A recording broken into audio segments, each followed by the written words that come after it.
السلام علیکم ناظرین، آج ہم آپ کو حضرت حزقیل علیہ السلام کے بارے میں بتانے جا رہے ہیں۔ حزقیل عربی زبان کا لفظ ہے جس کے معنی ہے خدا کی طاقتیں۔ ملک شام میں وسط کی جانب داوردان نام کی ایک بستی تھی۔ وہاں اللہ تعالیٰ کے حکم سے طاعون کی وبا پھیل گئی۔ وہاں کے رہنے والے زیادہ تر لوگ وہاں سے بھاگے اور وہاں سے نکل کر ایک دوسرے علاقے میں جا کر رہائش پذیر ہو گئے۔ بستی میں باقی رہ جانے والے لوگ طاعون کی وجہ سے ہلاک ہو گئے اور بھاگنے والے لوگ موت سے محفوظ رہے۔ جب طاعون کی وبا ختم ہوئی تو بھاگ جانے والے واپس اپنے گھروں میں آ گئے۔ بستی میں کچھ بچے کچے لوگ موجود تھے۔ انہوں نے واپس آ جانے والے لوگوں کو دیکھ کر کہا، یہ تو ہم سے زیادہ سمجھدار اور عقل مند ثابت ہوئے۔ اگر ہم بھی ان کی طرح بستی چھوڑ دیتے تو ہمارے عزیز و اقارب محفوظ رہتے۔ پھر انہوں نے کہا، اگر طاعون کی بیماری دوبارہ پھیلتی ہے تو ہم بھی ان کے ساتھ نکل جائیں گے۔ قدرت خدا سے ایسا ہوا کہ آئندہ سال پھر طاعون کی وبا پھیل گئی۔ اس بار 30,000 سے زیادہ تعداد میں لوگ گھروں سے نکلے اور ایک کھلی وادی میں جا کر قیام پذیر ہو گئے۔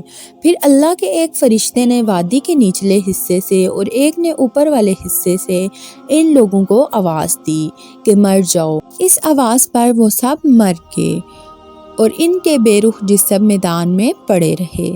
قرآن حکیم کی سورۃ بقرہ میں اللہ تعالیٰ نے ارشاد فرمایا، ترجمہ: اے مخاطب، کیا تو نے ان لوگوں کے انجام کی طرف نہیں دیکھا جو ہزاروں کی تعداد میں موت کے ڈر سے اپنے گھروں سے نکلے؟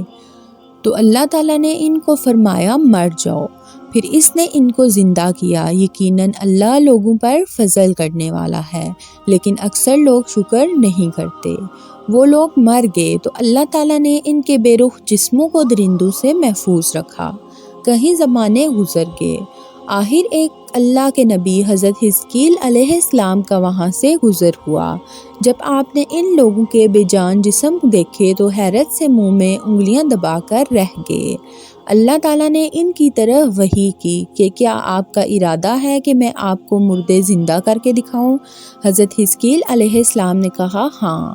وہ اللہ کی قدرت پر حیران ہوئے تھے۔ اللہ تعالیٰ نے آپ کو حکم دیا، ان ہڈیوں کو آواز دے کر کہو کہ جمع ہو کر گوشت پہن لیں اور پٹھے ایک دوسرے کے ساتھ مل جائیں۔ حضرت حزقیل علیہ السلام نے ان کو آواز دی، اے ہڈیوں، اللہ تمہیں جمع ہونے کا حکم دیتا ہے۔ ہڈیاں اڑ اڑ کر ایک دوسرے کے ساتھ ملی اور اکٹھی ہونے لگی، حتیٰ کہ وہ ہڈیاں انسان کے ڈھانچے بن گئے۔ پھر اللہ تعالیٰ نے حکم دیا کہ ان سے کہو گوشت کا لباس پہن لو۔ آپ نے ہڈیوں کو اللہ تعالیٰ کی طرف سے حکم دیا تو ہڈیوں پر پھر سے گوشت آ گیا۔ ان میں خون دوڑنے لگا اور مرتے وقت انہوں نے جو کپڑے پہن رکھے تھے وہ بھی ان کے جسموں پر واپس آ گئے۔ پھر اللہ تعالیٰ نے آپ کو حکم دیا، آواز دو کہ اے جسموں، اللہ تعالیٰ تمہیں کھڑے ہونے کا حکم دیتا ہے۔ آپ نے ان جسموں کو حکم دیا تو وہ کھڑے ہو گئے۔ جب ان لوگوں کو زندہ کیا گیا تو انہوں نے کہا، اے اللہ تعالیٰ، تو پاک ہے، تیری حمد کے ساتھ۔ پھر وہ زندہ ہو کر اپنی قوم کی طرف گئے۔ وہ ان کو پہچان رہے تھے کہ وہ مردہ تھے۔ موت کے آثار ان کے چہروں پر تھے۔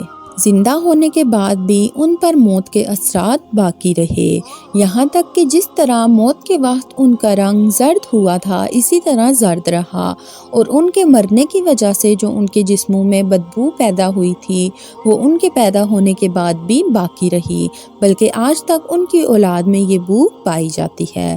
اللہ تعالیٰ کی یہ عظیم قدرت ہے کہ اس قوم کے لوگوں پر موت کو ظاہر کر کے انہیں واپس زندہ کیا۔ عقل والوں کو اس واقعے سے نصیحت حاصل کرنی چاہیے۔ وہ جو کپڑے پہنتے وہ نشان زدہ ہو جاتے، حتیٰ کہ وہ لوگ اپنے مقررہ وقت پر فوت ہوئے۔ عقل والوں کو اس واقعے سے نصیحت حاصل کرنی چاہیے کہ بے شک ہمارا رب ہر چیز پر قدرت رکھتا ہے۔ اللہ تعالیٰ نے حضرت حزقیل علیہ السلام کو بنی اسرائیل میں نبی بنایا۔ آپ نے ہی اس قوم کے لیے دعا کی تھی۔ وہ موت کے خوف سے ہزاروں کی تعداد میں اپنے گھروں سے نکلے تھے، لیکن اللہ تعالیٰ نے ان کو یہ دکھانے کے لیے مار دیا کہ زندگی دینے والا اور مارنے والا صرف اللہ ہے۔ وہ جسے چاہے موت دے، جسے چاہے زندہ کر دے۔